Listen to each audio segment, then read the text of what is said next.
is a new radio.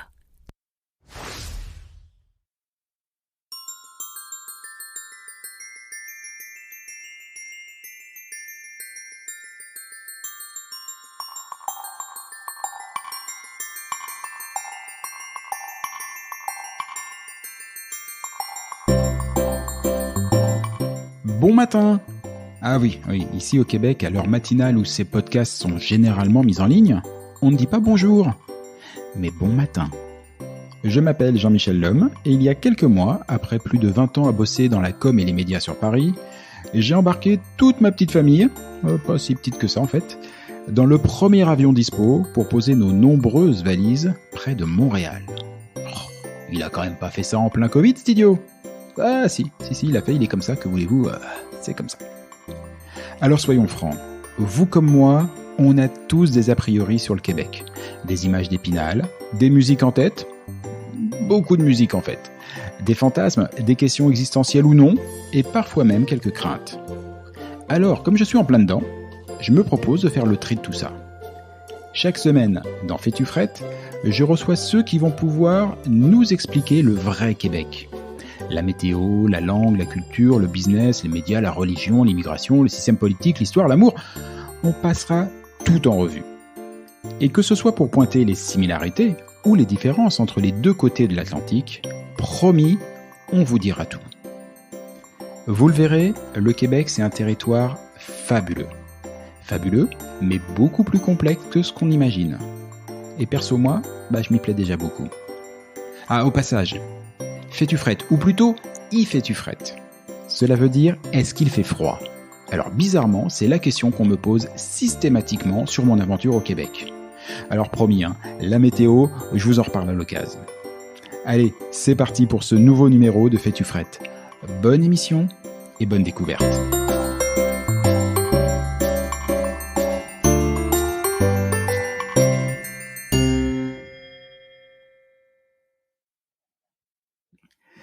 The Other côté du Québec. Alors c'est vrai, au Québec, on parle français. Mais pas que. Le Canada est un pays bilingue, et même si la province de Québec défend becs et ongles la prédominance de la langue française, elle reste une oasis francophone dans un océan anglophone. Encore plus avec l'oncle Sam comme voisin immédiat. Cette réalité, elle vous sautera aux oreilles si vous venez du côté de Montréal, où franchement, ça cause pas mal anglais. Elle vous sautera nettement moins aux oreilles si vous vous en écartez et que vous vivez dans le reste du Québec. Mais ce n'est pas qu'une question de langue. C'est avant tout une question de culture. Dans le livre Code Québec, un livre dont on reparlera dans une prochaine émission, une étude nous apprend que 71% des attitudes et des comportements des Québécois sont strictement identiques à ceux du reste du Canada, qui lui est très majoritairement anglophone. 71%. C'est pour cela que, si on se donne, et c'est le cas ici dans cette émission, si on se donne pour objectif de comprendre la culture et la société québécoise, il est impossible de ne pas se pencher sur cet aspect. C'est ce que j'ai appelé dans ma maîtrise légendaire de la langue de Shakespeare, The Other côté du Québec. Pour en jaser aujourd'hui, j'ai invité Annabelle Roberts. Salut Annabelle. Bonjour, ça va? Ça va et toi? Ça va nickel. Super. Alors, vous l'avez déjà entendu avec la réponse « ça va nickel ». Oui, Annabelle habite en France. Alors là, oui, c'est ça. Donc, il va falloir faire une petite explication, je pense, parce que je suis un peu un puzzle, surtout si... J'ai invité un puzzle. C'est ça, parce que je suis une Canadienne, mais anglophone, qui a une mère québécoise, donc francophone, mais qui n'a jamais parlé français à ses enfants parce que dans les années 80, quand les Québécoises se mariaient avec les anglophones, c'était pas bien. C'était des mariages mixtes, etc. Il y avait encore des tensions entre les anglophones et les francophones. Donc, je suis une métisse mi-québécoise, mi de l'Alberta. Donc, pour ceux qui connaissent pas le Canada, moi, j'aime bien dire que c'est un peu le Texas du Canada. L'Alberta, avec une mère québécoise, dont une grand-mère québécoise et de la famille québécoise à Montréal et anciennement à Québec, mais qui a déménagé en France. Donc, il fallait, avec une mère québécoise, que je déménage en France pour apprendre le français de France. Et donc, quand je parle avec ma grand-mère qui est québécoise maintenant, elle me dit « Qu'est-ce que t'as d'accent, toi ?» Tu m'étonnes. Je dis, mais c'est toi avec l'accent. Voilà. Bah oui, forcément. Alors, si je t'ai invité aujourd'hui, Annabelle, c'est justement parce que de cette personnalité que tu as et du fait que tu vives en France aujourd'hui, que tu aies un pied avec le Québec, mais un autre pied avec le Canada anglophone, j'aimerais que tu nous expliques un petit peu quelles sont les différences vraiment culturelles de comportement qu'on peut rencontrer dans ce Canada anglophone. Je répète, le Canada anglophone, ne vous faites pas d'illusions. Si vous venez au Québec demain pour y vivre ou pour visiter, vous allez devoir quand même vivre avec. Je vous rappelle comment ça marche. Le Canada, c'est un pays fédéral. La capitale, c'est Ottawa, dans l'Ontario. C'est un pays fédéral et le Québec n'est qu'une province. Région. Voilà, c'est qu'une province. Donc, et c'est ce que je disais tout à l'heure, c'est un peu l'oasis francophone au milieu d'un océan anglophone. Je n'ai pas l'impression, comme tu disais tout à l'heure, qu'il y a encore cette lutte de chapelle entre anglophones et francophones. Ça arrive. Mais il fut un temps, c'était le cas. Un temps, c'était le cas, Jean-Michel. Et il faut pas oublier que il y avait quand même un guerre entre les francophones, les settlers, comme on dit en anglais, français, et les settlers anglais, en fait, qui ont battu pour avoir le plus de territoire, pour conquérir, entre guillemets, les territoires du Canada. Donc, autant que Canadien, ça n'a pas été aussi sangleux, si on peut dire ça comme ça, ou violent que des choses comme the Civil War in the United States ou ce genre de choses. Mais c'est pour répondre à ta question, pour moi, les différences entre des Canadiens anglophones et des Canadiens francophones, c'est extrêmement simple. C'est les Québécois parlent français suite à une colonisation de la France aux années 1600 et 1700. Et cette culture française, où on va dire que des empreintes de cette culture française, pour moi, c'est ça ce qui fait la seule différence entre des Canadiens francophones et des Canadiens anglophones. Il faut pas oublier aussi que moi, je viens de l'Alberta. Donc, l'Alberta, c'est spécial. OK? Aux États-Unis, il explique qu'il y a un effet de parenthèse. OK? Que New York, Boston, Seattle, San Francisco, c'est pas les États-Unis. Les parenthèses qu'on trouve à l'extrémité des pays ne sont pas représentatifs de ce qu'on va trouver à l'intérieur. Et c'est la même chose au Canada. Ce qu'on va retrouver un peu sur les parenthèses, ça veut dire les provinces atlantiques. Ça c'est autre chose. Pour moi, les provinces atlantiques, c'est un peu les colonies des cousins de la Bretagne. Moi qui va souvent en Bretagne, que ma belle-mère elle habite en Bretagne, je retrouve beaucoup de la même nature et un peu les mêmes attitudes, etc. Mais quand on regarde Montréal, Toronto, Ottawa, etc., après, on a Manitoba, Saskatchewan, Alberta. Pour moi, c'est vraiment une autre culture, une autre manière de penser. Les gens, ils votent souvent un petit peu plus à droite. On va trouver moins de diversité dans les citoyens qui peuplent ces régions du Canada. Et hop, on retombe sur l'autre côte et on est à nouveau à Vancouver, Victoria, ce genre de choses. Et on retrouve un petit peu ces attitudes un petit peu plus cosmopolites, si on peut dire ça comme ça. Et pour moi, ce qui reste de la France au Québec, ça veut dire une appréciation très forte pour la culture, pour la littérature, pour l'histoire pour la gastronomie, etc. Pour moi, on va trouver ça un petit peu plus chez nos amis québécois ou un petit peu plus facilement que en Alberta ou Saskatchewan ou Manitoba. Ouais, c'est sûr. C'est sûr. Je me demandais parce que je trouve qu'il y a un vrai parallèle avec les États-Unis, et tu le dis très bien d'ailleurs avec ces parenthèses. D'ailleurs, on l'a vu lors de la première élection de Donald Trump où les démocrates gagnaient globalement les parenthèses assez facilement, dont on a souvent dit qu'elles avaient une culture assez européanisante en tout cas. Et par contre, toute l'Amérique, qu'ici on appelle souvent, enfin qu'en France on appelle souvent l'Amérique profonde, mais en fait qui est quand même juste 85% du territoire à peu près, était à peu près entièrement rouge, avec un comportement très différent. Tu trouves que le Canada s'organise un petit peu pareil, on retrouve à peu près les mêmes mentalités? Je peux seulement parler de ce que j'ai vécu et mon expérience. C'est le but. Qui est quand même un peu particulier. C'est-à-dire que moi, j'ai grandi dans une famille mormone, C'est particulier. Ce qui est particulier et qui est une religion qui est connue pour être très conservateur. D'accord?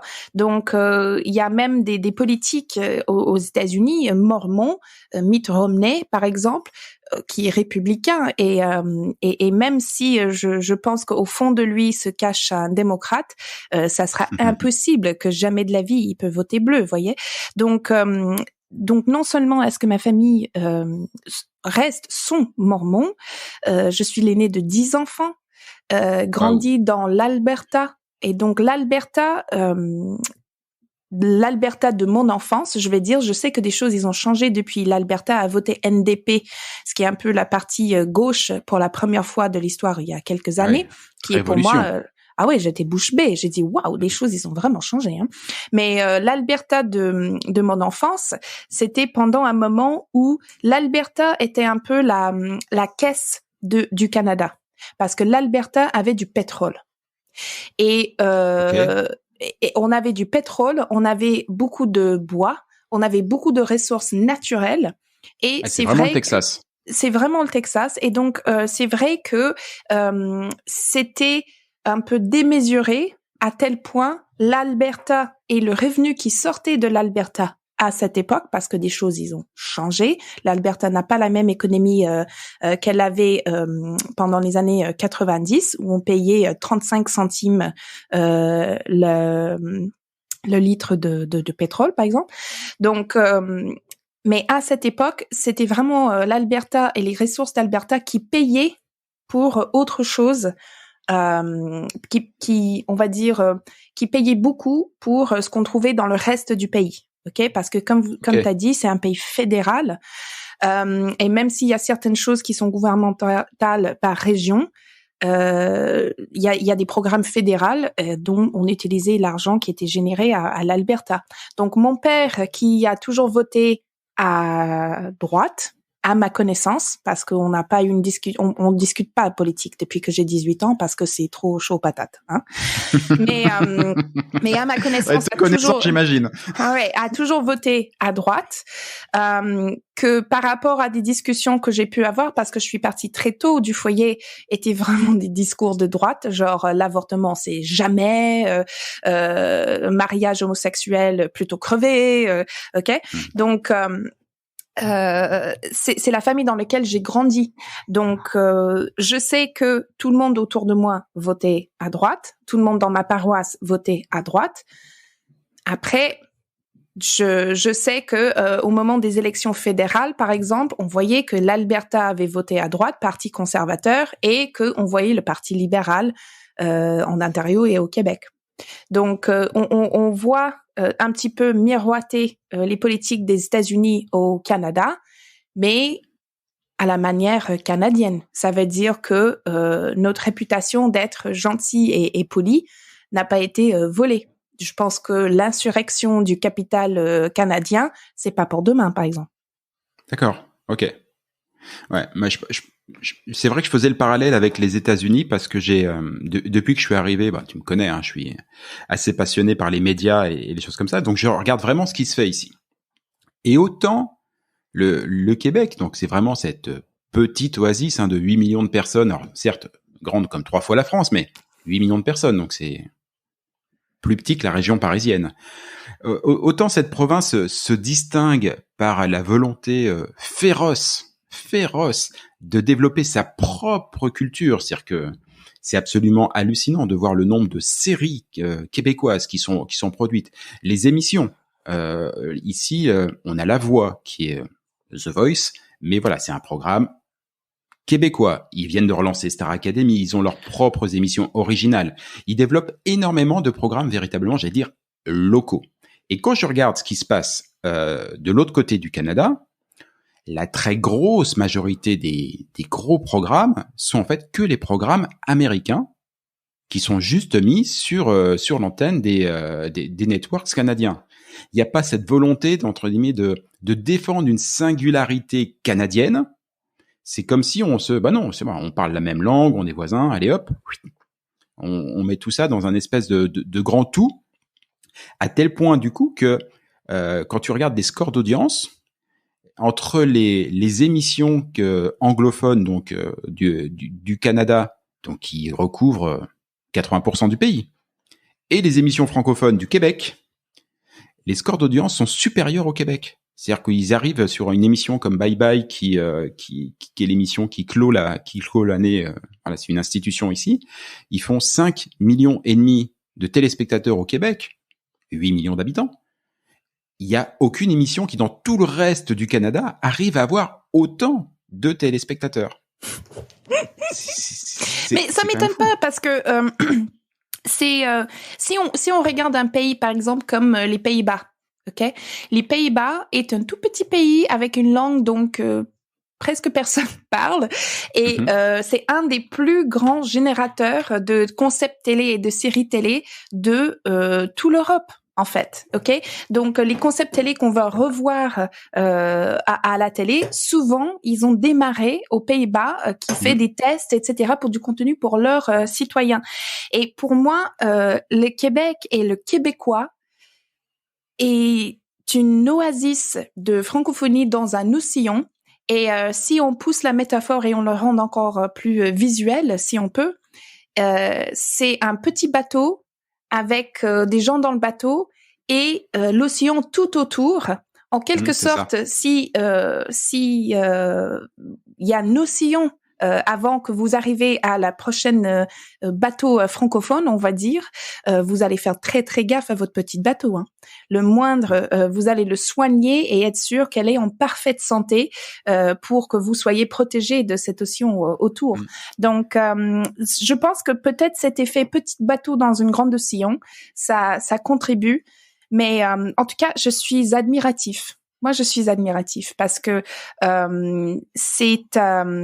ça aurait pu être plus facile de tout sous-titrer, etc. Mais cette fierté et cette lutte pour garder la culture québécoise, en tout cas, moi, je trouve ça génial.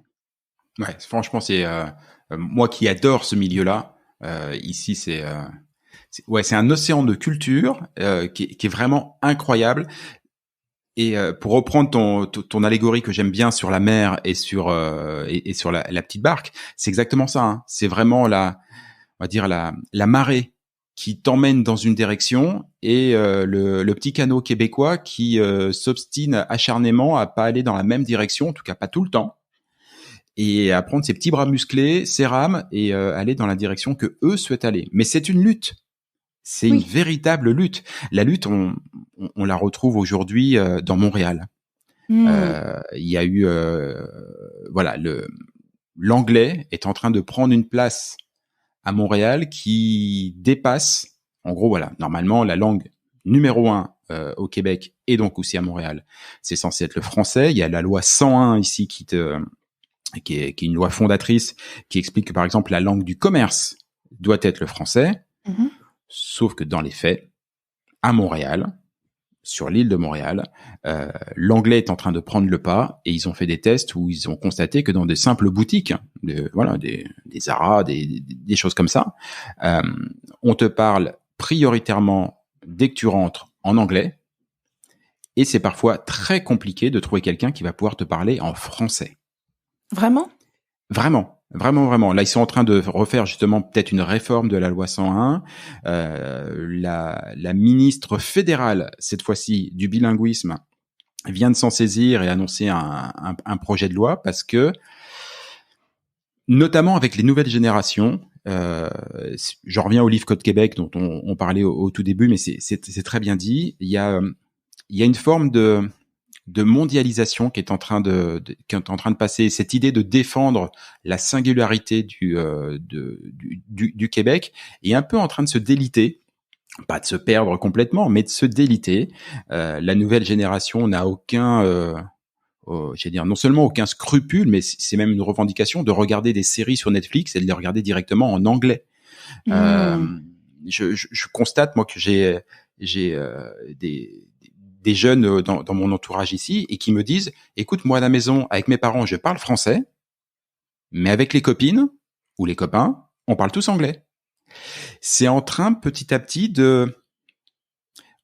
on voit bien, hein, les jeunes sont engagés dans beaucoup de batailles, la bataille écologique, des batailles politiques, et on a un peu l'impression que cette bataille culturelle et linguistique là, ils sont peut-être en train de la mettre un peu de côté, comme si c'était pas forcément le sujet sur lequel ils avaient envie de se concentrer. Donc ce côté lutte, il est, enfin, moi d'ici, je le ressens vraiment de manière très très forte. Très, très forte. Mais je me demande si ce n'est pas, je sais pas, quand je pense à des pays qui se trouvent peut-être dans des situations comparables, et si je peux juste revenir de ce que j'ai dit tout à l'heure sur le bateau, je viens de penser à quelque chose. Pour tous les Québécois et les Canadiens qui nous écoutent, j'espère que ça n'a pas été condescendant mon commentaire. Hein. Le Québec, c'est pas une petite bateau, une espèce de dinghy ou de optimiste qui se trouve dans un mer américain, pas du tout. Tout ce que je dis, c'est que je trouve que les Québécois, ils sont conscients du fait que, comme on dit en anglais, use it or lose it. Soit ça se nourrit, soit un muscle, soit ça s'utilise, soit ça va se perdre. Mais pour revenir de ce que t'as dit, je pense à des pays comme la Danemark ou comme la Suède, par exemple. Les Suédois, ils sont pas nombreux dans ce monde. Ils parlent tous anglais. Ils regardent les séries Netflix, ils sont sur TikTok, les jeunes, etc. Mais quand ils retournent manger le repas du dimanche avec la famille ou quand ils sont à nouveau à la maison pour Noël ou je sais pas quoi, tout le monde est en train de parler suédois. Et les mamans vont parler suédois à leurs enfants, etc. Donc, pour moi, je pense que pour des Québécois qui veulent garder vivant la culture québécoise et continuer à le développer, évidemment, il faut être vigilant. Mais pour moi, peut-être les jeunes, ils ont autre chose à faire avant qu'ils arrivent à 25 ans ou 35 ans où ils commencent à avoir des enfants et réfléchir en disant, bah si oui, c'est vrai, est-ce que j'ai envie que mon enfant parle québécois, parle français et donc, les jeunes qui se soucient pas forcément de cette issue, pour moi, c'est un truc de jeune. Hein. Je dis ça, je dis rien, mais moi je suis pas inquiète parce que ça fait longtemps que je suis pas allée à Montréal, mais chaque fois que j'y vais, que ça soit dans le Tim Hortons, le Zara, le Nana, c'est hello, bonjour. Si j'ai envie de parler français, je peux parler français avec quelqu'un. Si j'ai envie de parler anglais, je peux parler anglais avec quelqu'un. Pour moi, mon expérience, ça a été que ça reste fluide. Mais après, je serais intéressée comme tu as dit, de voir le data. Effectivement, c'est très récent. Je vais pas forcément la portée, complète de comment ont été faites les études. Ça a été suffisamment entre guillemets choquant ici pour que les gouvernements fédéral et provincial s'en saisissent. Mais c'est une inquiétude. Voilà, la question de la langue, c'est une inquiétude. Et pour revenir au sujet sur The Other côté du Québec, je trouve... Le bilinguisme, l'autre côté, au côté du Québec, tu peux crever la bouche ouverte. Hein. D'ailleurs, c'est tout un sujet. Sujet parce que la plupart du Canada parle anglais, mais pour avoir accès à des meilleurs postes dans le gouvernement et les fonctions les plus hauts dans le gouvernement canadien, il faut absolument parler français. Et pas un peu. Il faut être bilingue.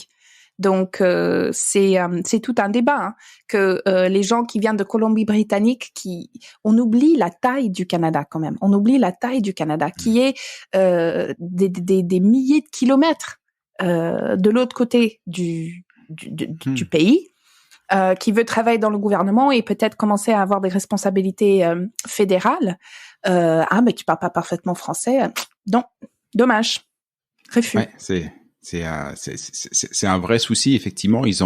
Ça fait partie des sujets qui sont sur la table des deux côtés aussi. Voilà, c'est compliqué quand même d'avoir un pays bilingue. Pour moi, c'est compliqué, mais c'est riche. Oui, ça par contre, oui. J'adore être d'un pays qui a su faire coexister deux langues.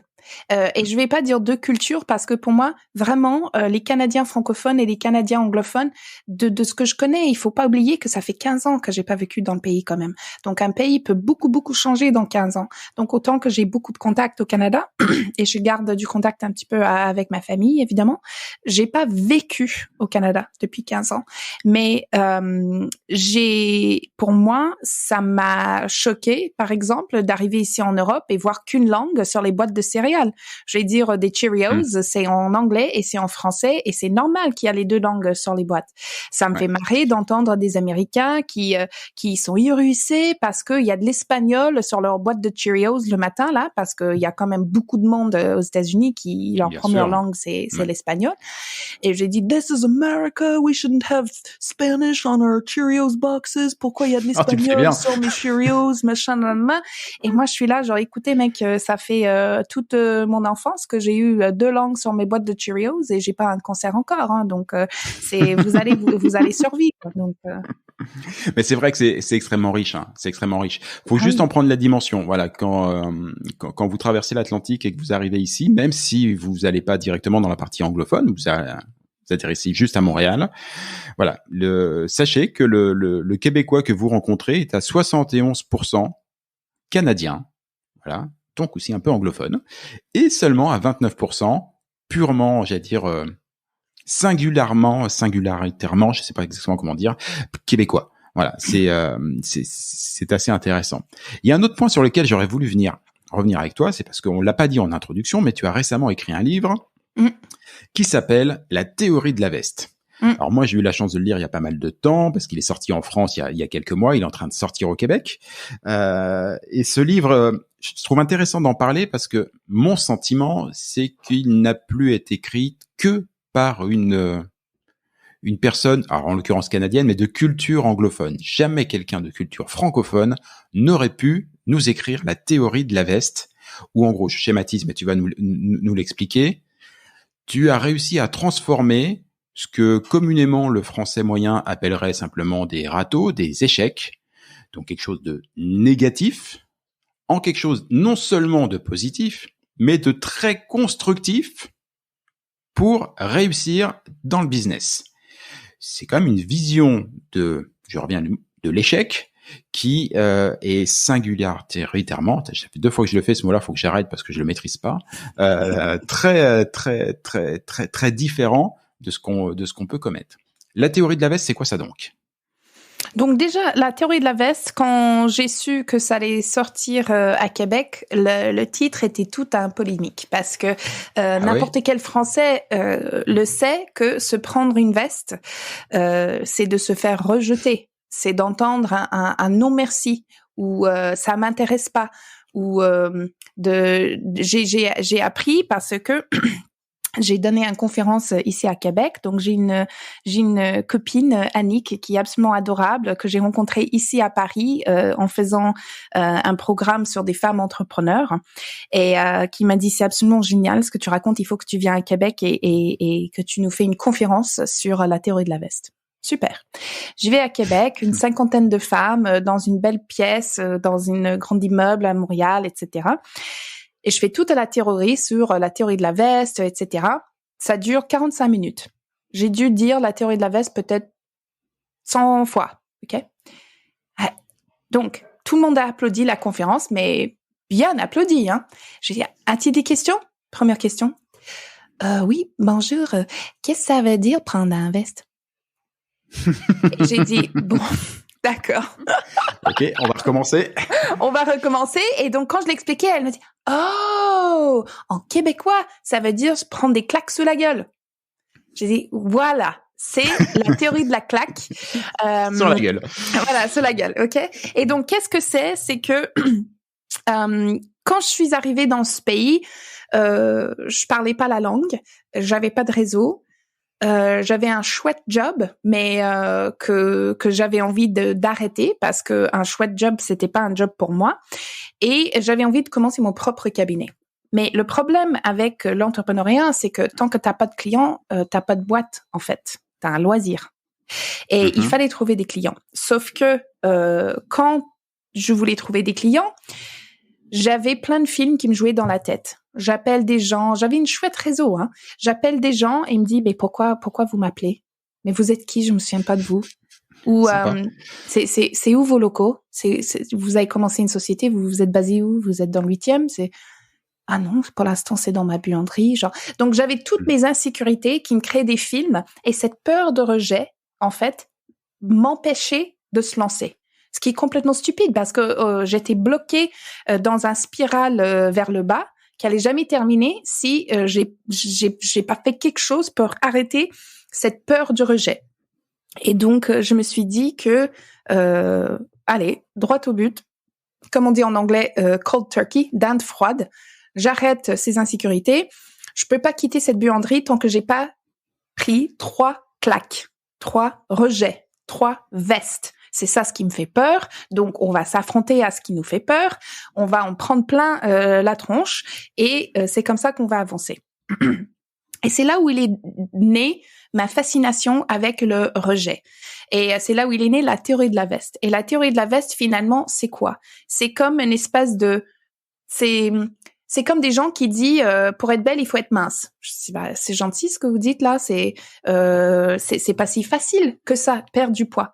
Et là, ça devient beaucoup plus facile quand on a une régime à suivre, un plan d'exercice qui a été fait par un coach, une copine qui est là, qui fait ses exercices avec nous le matin et on fait nos courses à pied ensemble, etc. Donc la théorie de la veste, c'est comme la régime pour ceux qui veulent oser plus. Pour ceux que ils ont vu la femme de leur vie se marier avec quelqu'un d'autre parce qu'ils pouvaient pas trouver le courage de leur demander en date. Pour la personne qui a perdu un contrat, son concurrent a signé le contrat à sa place parce que il avait pas le courage d'appeler la personne dans son réseau et leur demander le rendez-vous. D'accord? Et donc la théorie de la veste, c'est quoi? Après beaucoup de recherches dans ce que c'est le rejet, qu'est-ce qui se passe dans le corps, qu'est-ce qui se passe dans le cerveau quand on est rejeté, quand on a peur de rejet, j'ai développé une théorie qui, si vous faites ces 2 choses-là, vous êtes bien démarré à faire la théorie de la veste. Donc, il y a 3 étapes dans la théorie de la veste, mais je vais en parler de 2 parce que déjà, ça va vous faire du boulot. Le premier, c'est de vous fixer un quota de veste à prendre tous les jours. Okay? Un quota de veste à prendre tous les jours. Vous n'allez pas perdre du poids si vous ne comptez pas les calories de ce que vous mangez. Vous n'allez pas perdre du poids si vous ne faites pas gaffe à ce que vous mangez ou le temps de sport que vous faites, etc. D'accord? Donc, vous n'allez pas oser plus ou surmonter votre peur de rejet si vous n'avez pas un quota de veste à prendre tous les jours. Donc, moi, c'est 3 par jour et 2 le week-end, par exemple. OK? Donc, même le week-end. Bah oui. Même le week-end. Bah oui, ok. Donc, qu'est-ce que c'est une bonne tentative de veste? Il faut pas je sais dire que prendre des claques pour prendre des claques, ça fait mal, ça, rien d'autre, d'accord? Donc le but c'est pas de se faire mal et juste prendre des claques histoire de prendre des claques, non. Le but c'est d'accomplir son ambition. Et donc, une bonne tentative de veste a 3 critères. La première, c'est que il faut que vous soyez quasi sûr que c'est une veste. Le but, c'est de muscler votre muscle de l'audacité et non pas juste de loser dans tous les sens. D'accord? Si vous losez pour loser, vous êtes un loser. D'accord? Donc, un quota de veste, il faut que vous soyez quasi sûr que c'est une veste. Parce que c'est là où vous allez toucher des opportunités où vous ne pensez pas possible. OK? Moi, toute seule dans ma buanderie, quand je me suis dit, tiens, allez, je vais faire ma veste, j'ai signé des contrats, j'ai eu des rendez-vous commerciaux de la part des gens que j'en étais sûre que c'était non. Donc, en fait, j'étais en train de me priver des opportunités juste parce que j'étais sûre que c'est non, en fait. Okay? Donc, il faut que vous soyez quasi sûr que c'est non. Le deuxième critère d'une bonne tentative de veste, c'est que si jamais ce n'est pas une veste, ça vous emmène vers votre ambition. Donc, souvent, des gens, ils vont me demander, vous êtes la dame du rejet, vous êtes la dame des vestes. Est-ce que vous avez demandé à le garçon du café, le garçon du restaurant de vous offrir le café après, histoire de se prendre une veste? Je dis, non. Parce que mon ambition, c'est pas d'être la fille la plus caffinée du quartier. Okay? Ma but, c'est des choses qui sont chères à moi, c'est-à-dire que développer le chiffre d'affaires de mon entreprise pour proposer plus de salaire à mes employés, faire avancer la cause de l'égalité homme-femme, ce genre de choses. Okay? Et donc, si jamais ce n'est pas une veste, ça vous avance vers votre but. Et le troisième critère d'une bonne tentative de veste, c'est que dans aucun cas, est-ce que une veste doit nuire à ta réputation? D'accord? Ta réputation ou celle de ta famille ou celle de ta maison ou celle de ta société, si tu prends des vestes au nom de ton employeur. Dans aucun cas, est-ce que ça doit nuire à ta réputation? Donc, il y a plein de conseils dans le livre pour faire gaffe à votre communication, pour que vous puissiez tenter vos vestes ou tenter vos claques sans mettre en danger votre réputation ou être un peu lourd, ok? Et ça, c'est la théorie de la veste. La deuxième chose, c'est que, soyons honnêtes, même si on peut se féliciter d'avoir rempli son quota, ok? Toi, Jean-Michel, si tu dis que moi j'ai envie que Barack Obama participe à mon podcast, ok? Ou quelqu'un d'autre, par exemple, qui sera l'invité de tes rêves? Bah là, par exemple, j'ai essayé de contacter, et j'ai pris mon courage à deux mains, parce que pour moi, c'est une veste assurée, le Premier ministre du Québec. Ah ben super, ok. Je lui ai écrit il y a 2 jours.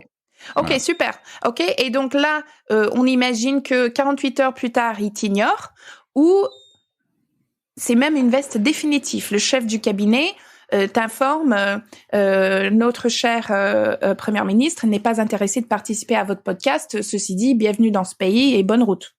Ok. Bon, c'est une veste. Poli. Oui, poli. Clairement. Mais c'est une veste et ça pique quand même parce que le rejet, ça sent jamais super, ok, sauf si vous êtes un sadomaso. Et donc là, ce que tu vas faire, c'est que tu vas m'envoyer un message parce que je vais être ta copine de la loose. Ok. En québécois, ils appellent ça le flop friend, la friend de la flop. Et c'est la personne auquel tu sais que tu vas faire appel à eux quand ça va pas, quand tu prends un rejet ou une veste ou une claque particulièrement douloureuse. Et moi, je vais te reconforter dans ta veste en disant des choses comme « Bravo Jean-Michel, tellement de gens n'auraient pas osé à ta place. Et toi, t'as osé. Ça, c'est super. C'est comme ça qu'on avance dans la vie. Bravo, t'es un super loser. Ça, c'est une veste de compète. Ça, c'est une veste de champion. Bravo, je te félicite. Ta copine ta flop friend, elle est fière de toi. » Tu vois? Et donc, qu'est-ce qui se passe dans ce moment-là? Tu l'as fait toi-même. On a un petit sourire. On a un petit rigole. Bah oui. Et on peut changer la relation que nous avons avec le rejet. Nous puissions dire que, bon, là, j'ai pris une grosse veste, mais j'ai les récompenses de dire à ma flop friend et je sais qu'elle va me reconforter et elle va me rappeler que je suis géniale. Tu vois? Je vois très bien. Je vois très bien. J'essaye de pratiquer. Tu vois, tant mieux. Je suis tes conseils. Ça, c'est une bonne tentative de veste. Je suis fière de toi. La théorie de la veste, ce que je disais en introduction, est-ce que tu penses que tu aurais pu l'écrire si tu étais né en France, bercé de culture française, à l'éducation nationale française, tout aussi entrepreneuse que tu es, parce que tu diriges une super belle boîte qui s'appelle Present Perfect, avec une vraie philosophie et tout, mais voilà.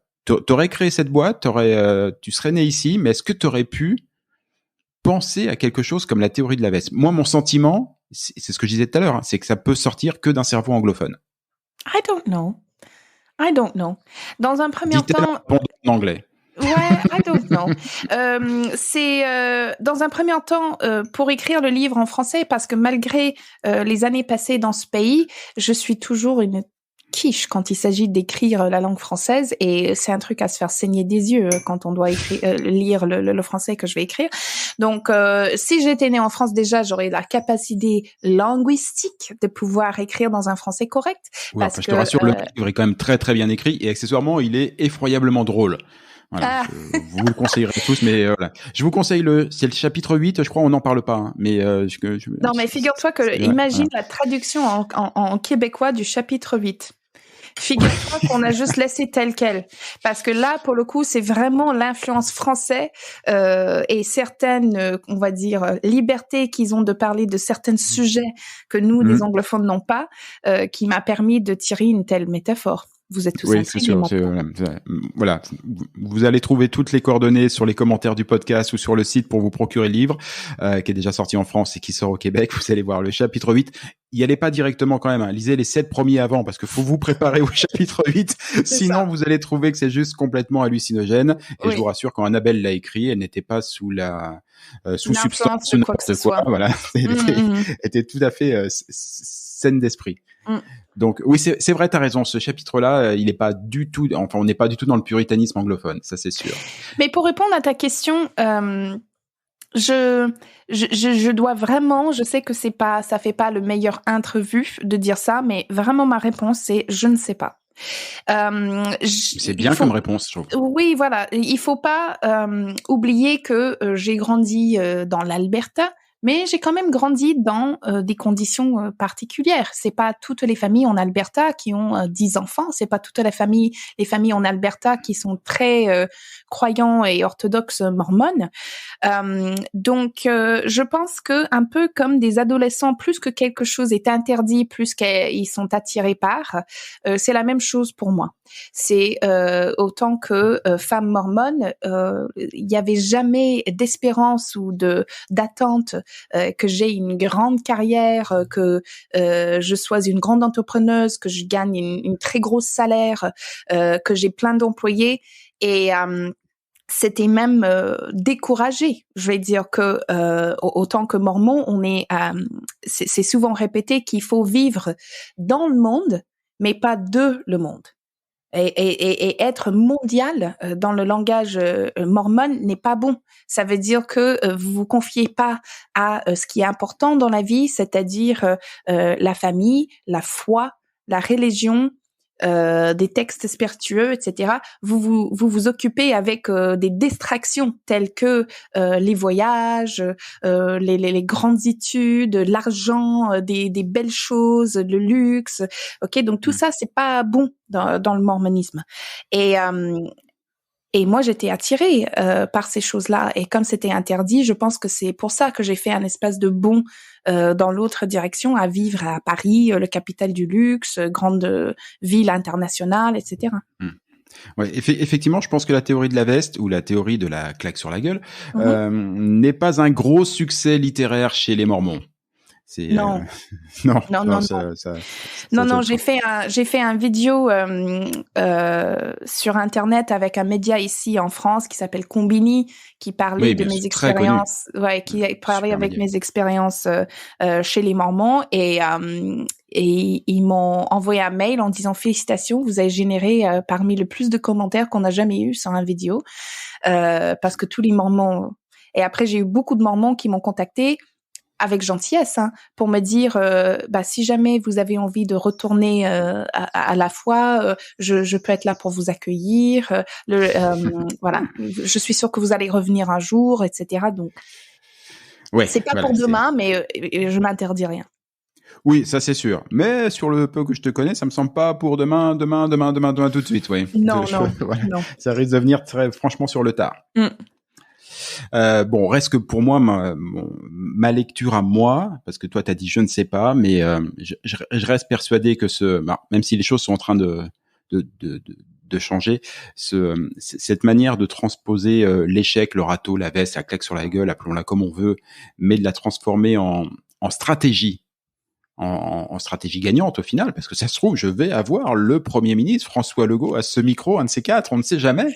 Ça sera juste top. Et ça serait déjà... Ceci dit, je suis quand même... Tu vois, ça m'a vraiment servi, parce que depuis que je suis ici, c'est peut-être aussi lié au fait que le pays est plus petit, mais je ne m'interdis absolument rien au niveau des prises de contact. C'est bien. Et ça marche. Tant mieux.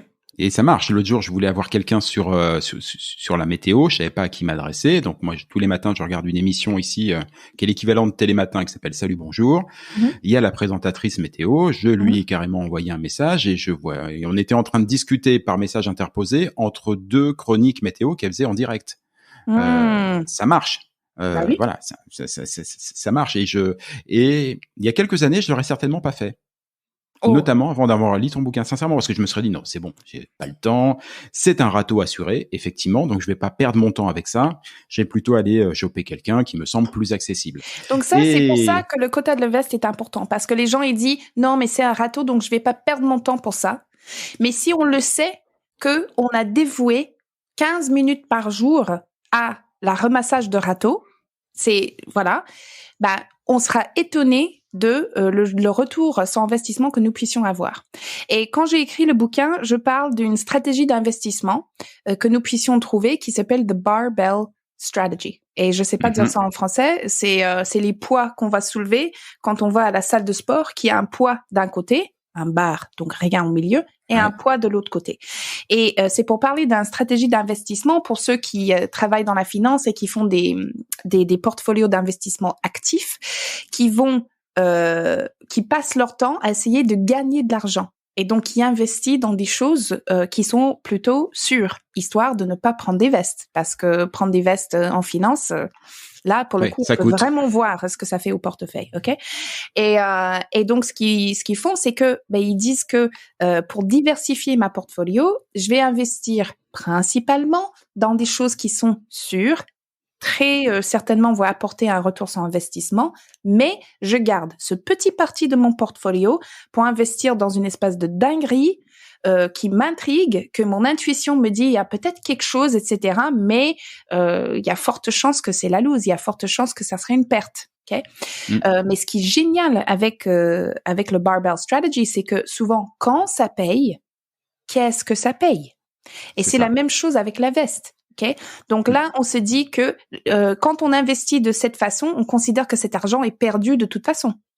Exactement. Donc, c'est la même chose pour toi. Si on dit que mon quota de veste, j'ai 15 minutes par jour où je dois essayer d'échouer avec la plus de charisme possible pour ne jamais abîmer ma réputation et aussi pour me faire une espèce de coquille qui me rende fort au rejet. Ce qui veut dire que c'est comme ça que je vais oser. Ces 15 minutes, ils sont perdus de toute façon. Mais comme c'est vraiment des dingueries dans lesquelles tu investis, je pense que ça va faire du bien pour ton podcast le jour où le Premier ministre... ça pourrait être pas mal, ouais. Ça pourrait être, déjà là, ça va être comme sur Combini, on va déjà péter les scores grâce à ton interview. Mais le Premier ministre, ça sera pas mal aussi. Ce que tu disais juste sur la barbell strategy, ça me faisait penser à, je sais plus si c'est Marc Simoncini ou Xavier Niel qui ont des fonds d'investissement, donc qui sont dans des stratégies d'investissement, moi je trouve très anglo-saxonnes, alors qui arrivent en France, ils sont français, et ils le défendent d'ailleurs, mais avec des partis pris. Et l'un des deux qui expliquait que il se faisait aucune illusion, c'est-à-dire que quand il investissait avec son fonds sur 10 startups, il savait pertinemment qu'au final il y en a 9 et demi qui vont planter, sur lesquels il aura investi.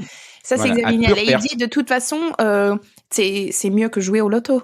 C'est ça. Mais celle qui va performer, et il sait pas forcément laquelle ce sera au départ, celle qui va performer, elle va rattraper toutes les autres. Voilà. Donc, d'une certaine manière, il se donne sur 10, il se donne un quota de veste. C'est ça. Voilà. Mais en se disant, il y en a quand même une sur laquelle ça va passer. Donc, c'est absolument, moi, je trouve ça passionnant. Vraiment, le bouquin, je vous le conseille. Voilà, si que vous soyez en France ou au Québec, vous pouvez le trouver maintenant. La théorie de la veste, sous-titré la théorie de la claque sur la gueule. C'est ça. Mais finalement, on a gardé le titre au Québec. C'est la théorie de la veste, et l'introduction dans la version québécoise, c'est quand j'explique comment se prendre une veste était parmi un des premières expressions français que j'ai appris quand j'ai commencé à parler le français. Et c'est mon beau-père, qui est plus français tumeur, qui m'a expliqué cette théorie de la veste. Donc, en fait, on en a discuté pour la première fois quand on était dans la fromagerie à Batignolles, dans le 17e arrondissement. C'était la première fois où j'étais dans une fromagerie. Très français, effectivement. Et je vais pas bientôt oublier cette expérience, parce que l'odeur, c'est vraiment autre chose, quelque chose qu'on n'a jamais senti de notre vie. Quand le seul fromage qu'on avait l'habitude à manger quand on vient de l'Alberta, c'est des Kraft Single Slices, une espèce de plastique, le couleur d'un cône de trafic qui est dégoûtant. Et on rentre dans la fromagerie. Non, mais donc il y a des bons fromages au Canada, mais Mais je vais dire que la fromagerie française, c'est quelque chose que quand tu le découvres, tu te dis mais qu'est-ce qui m'arrive? Et je me souviendrai toujours de cette expérience. Alléluia. Enfin, au début, alléluia. Au début, c'est plutôt, je pense que je vais vomir. Mais après, c'est, on prend goût. Ouais, franchement, c'est. Ouais, je comprends. Je comprends. Comme quoi, dans la théorie de la veste, contrairement à ce que je pensais, il y a quand même une part quand même bien française, puisque tout a commencé dans une fromagerie au cœur de Paris. Oui.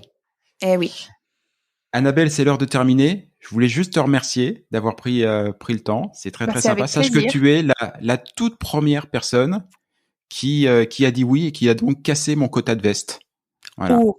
Ouais, et ouais, t'es la toute première personne, donc. Non, mais moi, voilà. chaque fois que tu me demandes de discuter avec toi, Jean-Michel, ça sera toujours oui, parce que quel courage, quel bonheur, quel rayon de soleil.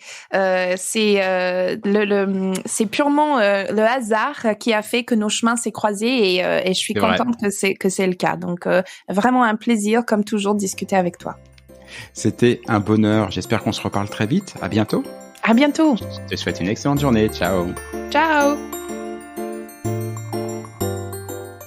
Et voilà, Fais-tu frette, c'est fini pour aujourd'hui. Si vous êtes arrivé jusque-là, bravo, vous avez vraiment toute mon admiration. Mais bon, c'est probablement parce que cela vous a plu au moins un petit peu. Ou que vous êtes alors complètement maso. Par défaut, j'opte quand même pour la première hypothèse. On va dire que c'est mon côté optimiste. Alors s'il vous plaît, rendez-moi service. Partagez ce podcast, parlez-en à vos amis, abonnez-vous et surtout, donnez-lui une note. Alors juste pour info, même si ce programme reste évidemment très perfectible, inutile de mettre un 3 ou un 4 sur 5. Au royaume d'Apple et consorts, il n'y a que le 5 sur 5 qui compte. Eh oui, c'est le jeu ma pauvre Lucette. Alors je compte sur vous.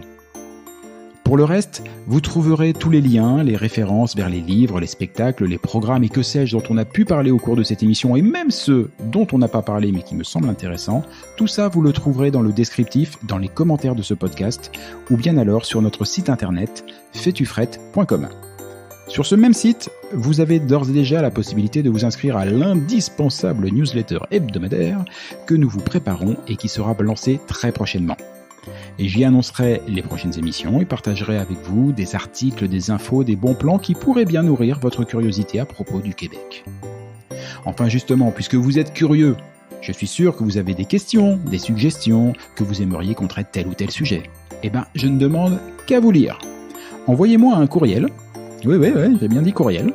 Envoyez-moi un courriel à l'adresse suivante. Faitufrette, en un seul mot, tout attaché, sans espace, sans tiret ou quoi que ce soit. Donc, Faitufrette, à commercial. Ah oui, j'ai oublié aussi. Ici, on ne dit pas at ou arrobase, on dit à commercial. gmail.com. J'avoue que c'était pas très clair tout ça. On récapépète depuis le début, vous allez voir, c'est très simple. Faitufrette, Faistufre2te, à commercial, gmail.com. Pas compliqué. Vous vous souvenez qu'au tout début de cette émission, je vous ai dit qu'au Québec, on ne disait pas bonjour, mais bon matin. Et pour cause, car ici, pour se dire au revoir, on se souhaite de passer un bon jour. Alors bonjour à tous et à tantôt.